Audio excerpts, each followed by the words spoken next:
اس seminar کا انعقاد کیا۔ سماج کے تئیں آپ نے بیداری کے لیے ایک بہتر پیغام کا کام کیا، اس لیے میں تہہ دل سے آپ کا شکر گزار ہوں اور آپ کو مبارکباد پیش کرتا ہوں۔ میرے دوستو، سیمینار میں مقالہ نگار کی حیثیت سے مجھے مدعو کیا گیا ہے اور میرا جو ٹاپک ہے وہ ہے منشیات، یعنی نشہ مکتی، جس کو آپ کہتے ہیں شراب بندی کا اپنی زبان۔ ہم سب سے پہلے خوش قسمت ہیں کہ ایک جمہوری ملک کے ناگرک ہیں، ایک دستوری ملک کے ہم باشندہ ہیں۔ اللہ تبارک و تعالیٰ نے جہاں ہمیں امت محمدیہ میں پیدا فرمایا ہے، وہیں ہم اللہ رب العزت کا شکر ادا کرتے ہیں کہ ایسے ملک میں پیدا کیا اور ایسے ملک میں بھیجا جہاں رنگا رنگی تہذیب، جہاں اپنا یکسانیت، وحدانیت، بھائی چارگی، پریم سنیح سے لوگ رہتے ہیں۔ اس ملک کا ہمیں ناگرک بنائے، اللہ کا بہت بڑا کرم ہے۔ اس احسان اور شکر کے بعد ہمیں اپنی تخلیق پر غور کرنی چاہیے کہ اللہ تعالیٰ نے ہمیں اور آپ کو کیوں پیدا کیا، ہمیں اور آپ کو اس دنیا میں کیوں بھیجا۔ ہم کوئی چوپائے، کوئی اینیملز، کوئی جانور تو نہیں ہے کہ ایسے بھیج دیا دنیا میں ایسے ہی چلے جائیں گے، بلکہ اللہ نے ہمیں دو ہاتھ پیر دے کر کے، ایک عقل دے کر کے، سمجھ دے کر کے، اچھائی اور برائی کے اندر میں تمیز کرنے کی صفت دے کر کے، خیال اور عقل دے کر کے بھیجا ہے، تو کچھ ذمہ داری بھی ہماری ہے۔ اس ذمہ داری کے تئیں ہم کتنے ایماندار ہیں، کتنے مخلص ہیں، ہمارے تئیں جو فرائض ہیں، ہمارے تئیں جو کام ہیں، ہمارے تئیں جو فریضہ ہے، اس کی انجام دہی میں ہم کتنے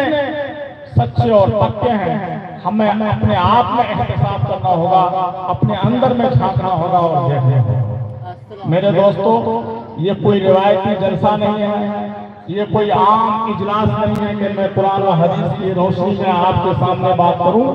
بلکہ ایسی محفل ہے جس میں ہر سمودائے کے لوگ، ہر طبقہ کے لوگ، ہر مرتبہ فکر کے لوگ، ہر ورگ کے لوگ موجود ہیں۔ جہاں قرآن کی ضرورت ہے وہاں رگوید کی جہاں ضرورت ہے، جہاں حدیث کی ضرورت ہے وہاں یجوید کی ضرورت ہے، وہاں دوسری دھارمک پستکوں کی ضرورت ہے، وہاں پر بائبل کی ضرورت ہے، وہاں پر اور بھی چیزوں کی ضرورت ہے۔ ہم اس مجلس میں اور اس منچ سے آپ سے مخاطب، یقیناً ہمارا اور آپ کا یہ ایمان ہے کہ شراب یہ ہمارے اور آپ کے لیے ہی مہلک چیز نہیں ہے، بلکہ یہ پوری سماج کے لیے ایک ناسور ہے اور پوری سوسائٹی کے لیے، بلکہ عالم انسانیت کے لیے یہ خطرناک بیماری۔ اس کے اندر نہ کسی قوم کی تخصیص ہے، نہ کسی ویکتی کی تخصیص ہے کہ مسلمان پی لے تو اس کے لیے بہتر، ہندو پی لے تو اس کے لیے گھاٹا، یا مسلمان پی لے تو اس کے لیے نقصان، ہندو بھائی پی لے تو اس کے لیے فائدہ۔ ایسا کچھ نہیں ہے۔ یہ انسانیت کے لیے نقصان ہے، یہ مانوتا کے لیے نقصان دہ ہے، یہ اس سرسٹی کے لیے نقصان دہ ہے۔ دوستو، جس کے بارے میں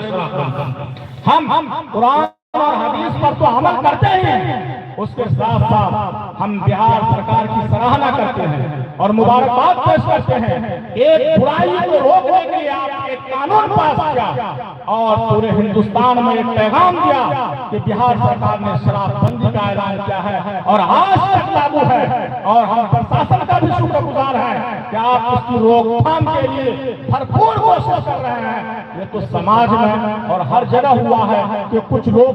سوسائٹی میں، اپنے گھر میں، اپنے محلے میں ایسے ہوتے ہیں جو ماحول کو بگاڑتے ہیں، ورنہ پرشاسنک ویوستھا اور پرشاسنک تیاری رہتی ہے کہ شراب بندی پہ مکمل طور پر پابندی لگے۔ ہم شکر گزار ہیں، اللہ رب العزت کا تو احسان مند ہے ہی۔ غزوہ خندق کے بعد جب آپ تاریخ میں جائیے گا، اپنی اسلامی مطالعہ کیجیے گا، تو غزوہ خندق کے بعد شراب کی حرمت پر فتویٰ لگا اور قرآن کریم میں 3 جگہ صراحت کے ساتھ اللہ رب العزت نے شراب کو حرام کر دیا، اور احادیث میں سماج کی، سوسائٹی کی سدھار کے لیے ایک ترتیب بنائی گئی ہے کہ اگر کوئی شخص شراب پیتا ہے یا کوئی جگہ نشہ کرتا ہے یا منشیات کا یوز کرتا ہے تو اس کے لیے